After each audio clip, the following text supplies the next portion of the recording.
Welcome to TVBS Meeting Room, where we tackle global issues with a view from Taiwan. I'm your host, Wenqi Yu.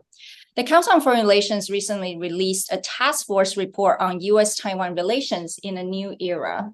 Today, we're honored to have the task force co-chair, Admiral Michael Mullen.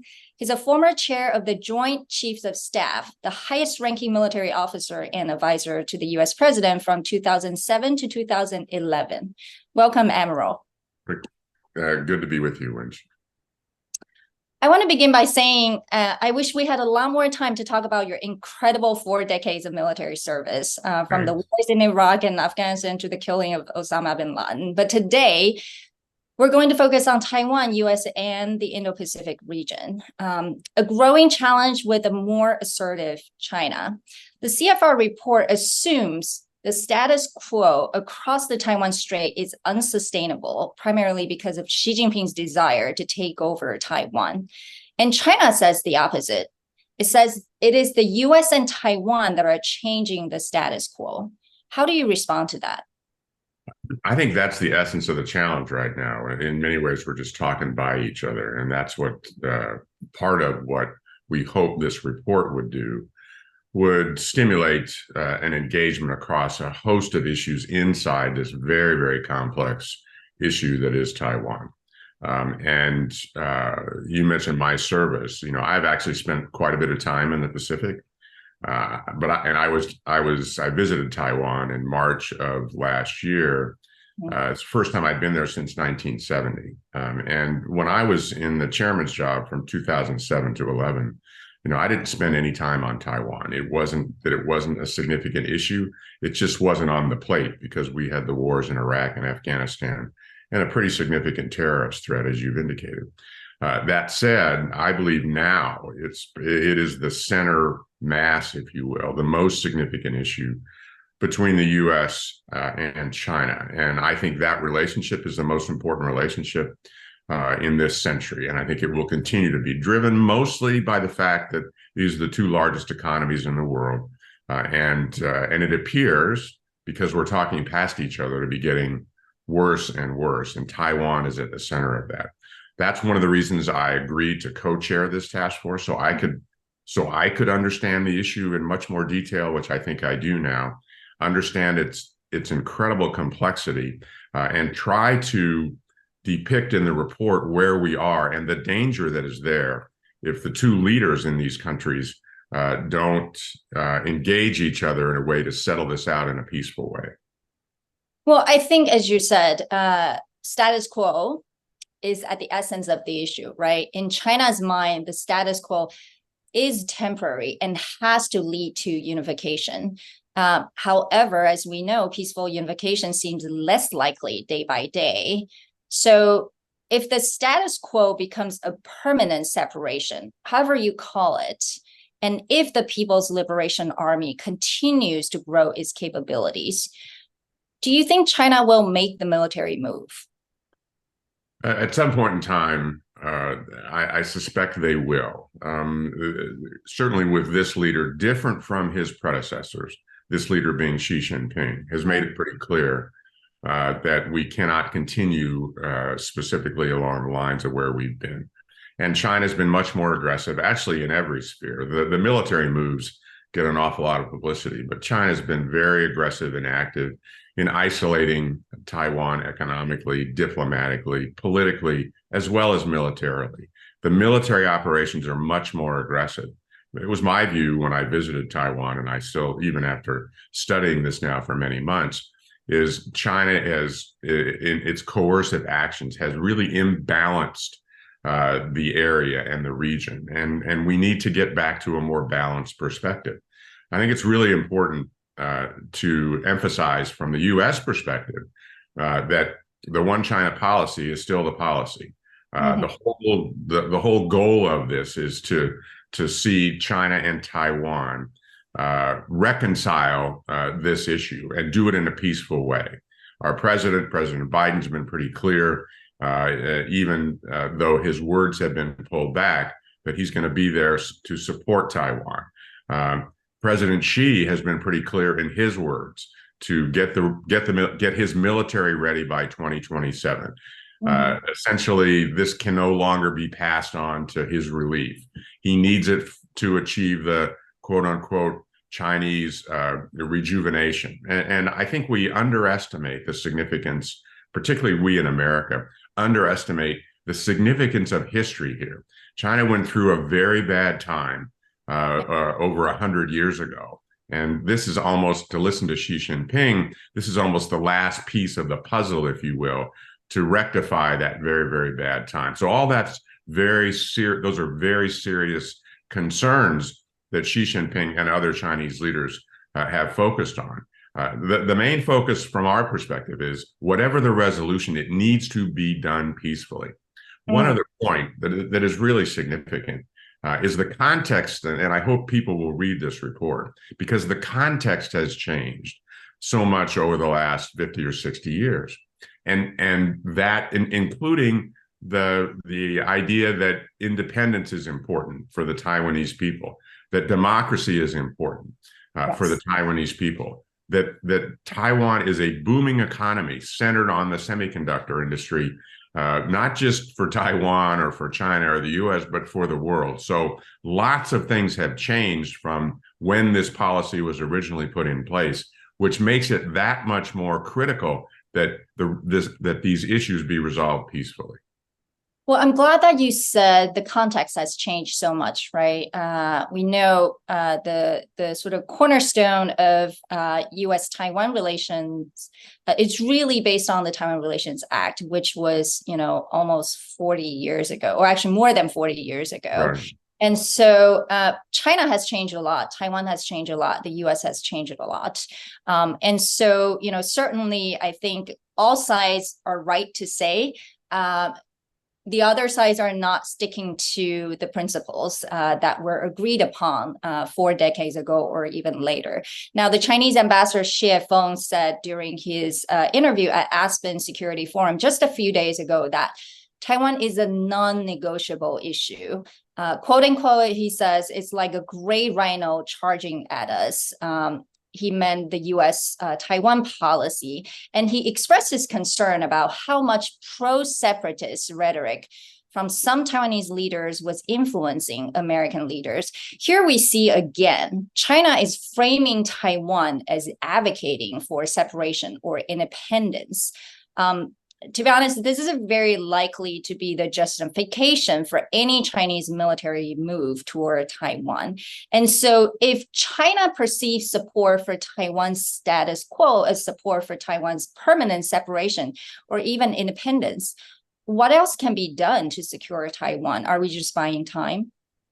Well, I believe for some time, long before this report actually, that if any Chinese leader, including this one, Xi Jinping, thought Taiwan would either declare independence or would be independent, that they would take military action to make sure that didn't happen. And I think that will continue to be the case.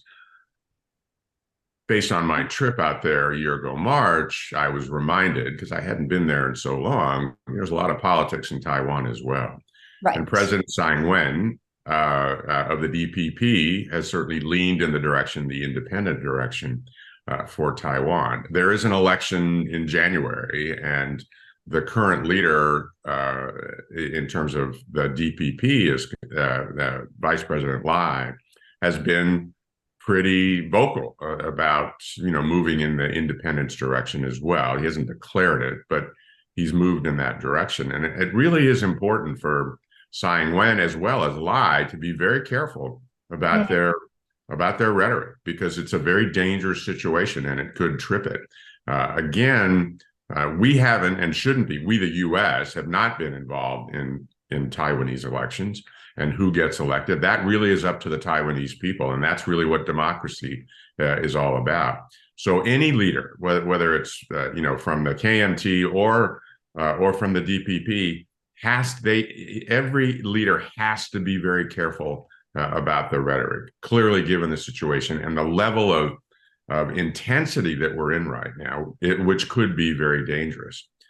One of the really substantive parts of the report that you've talked about, and that co-chaired this task force, is that we really believed in the task force that deterrence of China is eroding. And that is not a good thing as well. And so we believe that the United States needs to take steps to restore the deterrent effect, if you will, to make sure that China doesn't think on any given day that it's a good idea to invade Taiwan or to take it militarily. That's a really critical step. The problem with that is because tensions are up, to get into what I would call this rebalance situation, steps that the United States may take, tensions are going to go up even higher. That's why Biden and Xi have to get together on this and stay together on this so that whatever steps are taken, war doesn't break out. Well, as you said, the tensions are rising. And a big part of it is probably due to U.S. domestic politics. Our own domestic rhetoric about China has not been disciplined, I would say. And as someone, who's been through different presidents and, decades of served in the U.S. government military for decades, is this just getting worse in terms of, what maybe the administration would like to achieve? However, the public and the media is not being helpful. I would encourage, and this is hard, but I would encourage those who listen to the rhetoric coming out of the United States to focus on what the administration says. I spent many, many years in government, the last certainly decade plus in Washington. And there's rhetoric coming from Capitol Hill on many issues, including this one. I have been struck, and it's not just about Taiwan. Globally, an awful lot of people read what congressman or senator X, Y, or Z say and take it as policy. And that's just not the case. It is a fact, and it makes solving this puzzle that much more difficult. Being opposed to China right now, being anti-China, is politically very effective and positive, if you will, from the political perspective for politicians. So on both sides of the aisle, Democrats and Republicans. And so you're going to hear that rhetoric. I would ask that, when you hear that rhetoric, not to react to it so heavily, because 9 times out of 10, it really is just rhetoric, and it's political rhetoric for their own constituents, for their own political gains, if you will, certainly over the course of the next year. And in that regard, if it's taken seriously, it could be very dangerous. It doesn't mean they don't have strong views about China in many areas. But at the same time, the real policy, and where the U.S. is right now is coming out of the White House, and I would pay attention to that. Well, thank you for explaining that, because I don't think most people outside of even Washington, D.C. Would understand how to accurately interpret what is the real U.S. policy. I want to go back to a key debate in Washington, D.C. about whether China will invade Taiwan or not. Some believe it entirely hinges on PLA's capabilities, the People Liberation Army. Based on your experiences in other parts of the world, what's your view of capabilities and intent? So will Beijing invade Taiwan when the PLA is ready? And you mentioned the timeline, 2027, which was put out by the U.S. Defense Intelligence Community. Do you believe in that timeline? When I'm asked about an invasion in Taiwan from China, there's only one person on earth that knows the answer to that question, and that's the president of China. That's Xi Jinping. So it's an unknown. I think he's been pretty clear to tell his military, the PLA, to be ready by 2027. Clearly, the investment in China, in its defense department, in its defense capability, has risen dramatically in the last couple of decades. So they're much more capable than they used to be. But one of the realities of the world we're living in right now is the war in Ukraine and Russia. And as someone who led our military during a couple of wars in Iraq and Afghanistan, this is really hard stuff.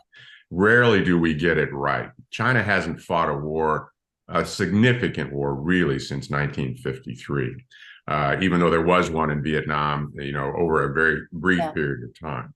So one of the things I believe, I don't know this, but I believe that Xi Jinping and his leadership team are looking at what's going on in Ukraine and must be sobered by what's happened so far, by the devastation that's there, that in Putin's case, it has gone so badly for him for lots of reasons. And to be I would be sitting there wondering how I would do. So these capabilities, the idea of an amphibious landing, if you will, in Taiwan to literally seize the island. It's the most complex military operation known to man, and so it will not be done easily. The Taiwanese defense capability is also increasing, very wary of what's going on with respect to China, and it's for all these reasons. And we've talked in our report about the depression, the economic depression that would occur globally if there were a war in Taiwan. So everybody loses. It's not just China or the US. The globe loses, if war breaks out over Taiwan. That's why responsible leaders on every side of this question have to figure out how to resolve this peacefully. It's absolutely critical that happen.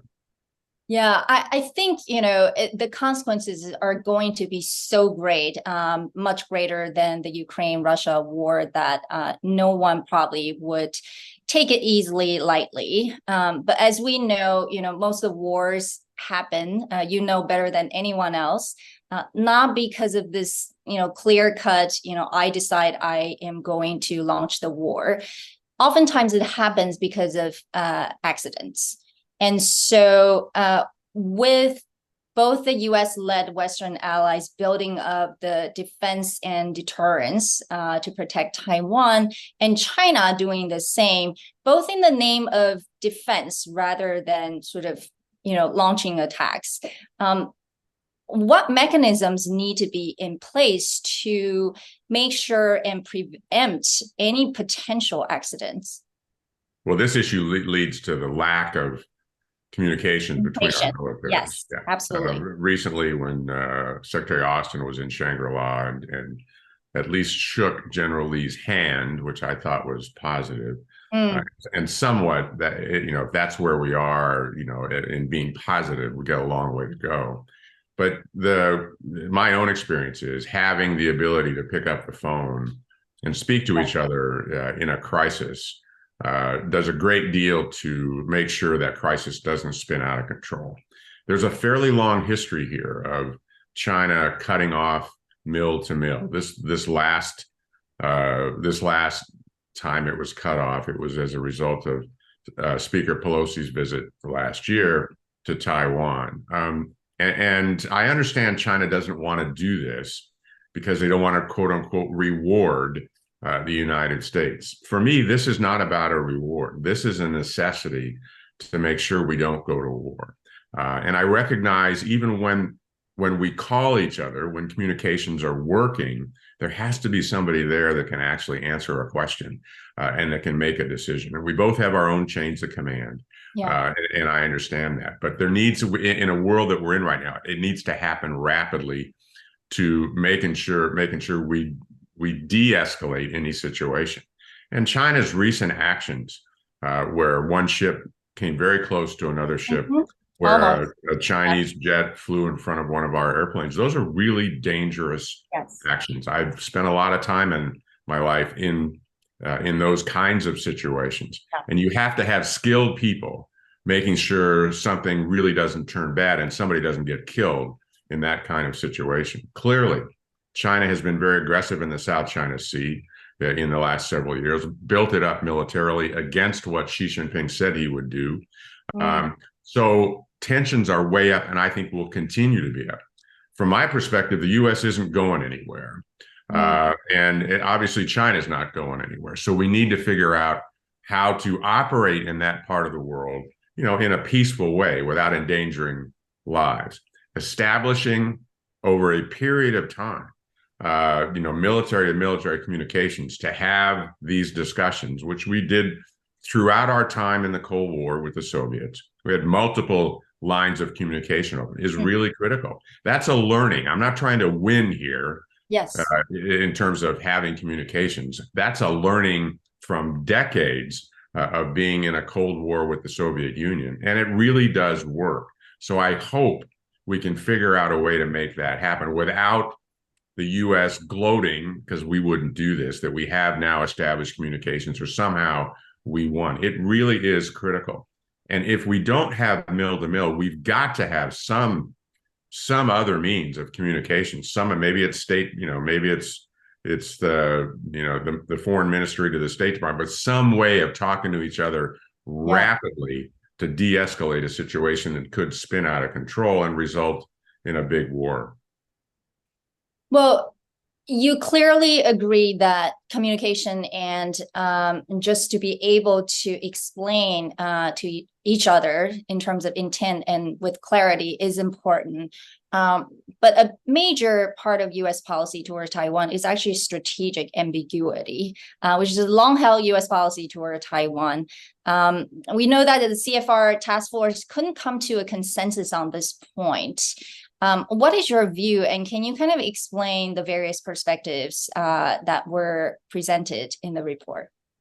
Part of what the report lays out, and I encourage people to read it, is the rich history of the evolution of this relationship and the policy. And I talked earlier about the context of it. And I think all of it kind of gets summed up far too easily. And is it simplified? Is it strategic ambiguity or strategic clarity? Yeah. This is me personally, I actually believe strategic ambiguity has worked. We've had 40 plus years of peace. And I am loath to change that personally until I just have a compelling piece of evidence or a compelling situation that says, look, now's the time that we need to go to clarity. I just think, as you said, we're trying to simplify it, way too much. And somehow that if we make it a strategic clarity, that just helps a great deal. I just don't believe that. I think it complicates it. I personally think it's a step toward war, if we do that. And I recognize, there are pros and cons to both sides of this. So, and there wasn't significant disagreement. Admiral Harris was on the task force. He's been out publicly for a couple of years now, advocating for strategic clarity. What we tried to do in the report, in not addressing it, was to downplay the significance of that decision, if you will, or that policy, and encourage people. And people are busy and don't have time. There's a lot of information here to try to understand what's really going on. So I think people will continue to advocate for one position or another. I, for one, think strategic ambiguity has worked. We have retained, or we've sustained, a peaceful environment for over 4 decades. And that's where I still am.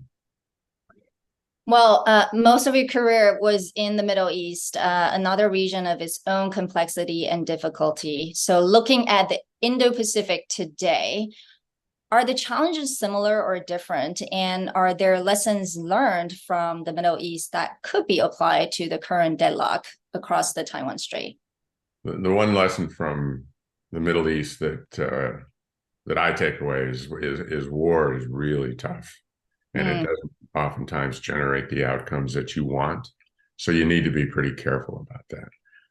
The Middle East, again, I also learned that really those countries that live there have to resolve their own problems. We can support them in that regard, but that's really critical. And that's kind of where I am right now in terms of even rising tensions there as we speak. But the huge difference between Indo-PACOM and the Middle East is, and I've said this for many years, the Indo-PACOM is the center of four of the 5 largest economies in the world. And again, and we've had peace and stability there for decades. And any outbreak of war in that part of the world is going to destabilize the world almost instantly. And that requirement to keep it stable, I think, is a compelling and overriding one for leaders of these countries. We also have alliances, long-standing alliances the U.S. in that part of the world, with Japan, with South Korea, with Australia. And in that regard, we have obligations there that are also longstanding. And our allies want to know what we're going to do. And you can see in Australia and Japan in particular, they are now publicly much more supportive of stability in that region. And I wouldn't say they're willing to fight with us in the case of Taiwan, but certainly they're moving in that direction. They seek the kind of stability that we've had and are worried more and more about it, even as you see them build up their own defense budgets. So it's the most important region in the world. It will be for decades to come. And it's on all of us as leaders to make sure we do everything we possibly can to make sure war does not break out. Well, last question. As much as we all, not want a war to break out, but will it happen or not? Well, very well Graham Allison's Thucydides trap destined for war between the U.S. and China. And then you have Kevin Rudd's avoidable war. Which one do you believe? I still think it's, I think they've both framed the range of possibilities, if you will. And I think it's more than anything else, and both are, I know both individuals well, and they're incredibly thoughtful individuals. I think more than anything else, not because either one of them have said this to me, what they have done is a service to tee up, if you will, the dangers that exist with respect to where we are right now, and to hopefully create thoughtful leadership globally, on these issues, to try to understand them in some depth, and also to try to understand how dangerous this is. I'm a kid of the 60s, if you will. I think it's the most dangerous time since 1962, honestly, which was the Cuban Missile Crisis here in the U.S. I would hope, for instance, and that was tied to nuclear weapons with the Soviet Union, I would hope we could get into a conversation with China about nuclear weapons. They are developing that capability. Yes. It's an incredibly dangerous capability, and responsible powers historically, the Soviet Union and the U.S. in particular, have engaged in treaties since the early 70s, quite frankly, to contain these weapons. That's just one example. So we live in a very, very dangerous time from my perspective. So I think what Rudd and Allison have done have framed it very well. It's on all of us, including them, to speak to these issues in a way that educate, so that leaders will make good decisions, so that we don't have that conflict that could literally destroy the world. Well, thank you, Admiral, for speaking to TVBS Meeting Room today, and of course for co-chairing this report, which obviously is another tool of education to the general public. Thank you again for your cautionary and wise words. Take care. Yeah.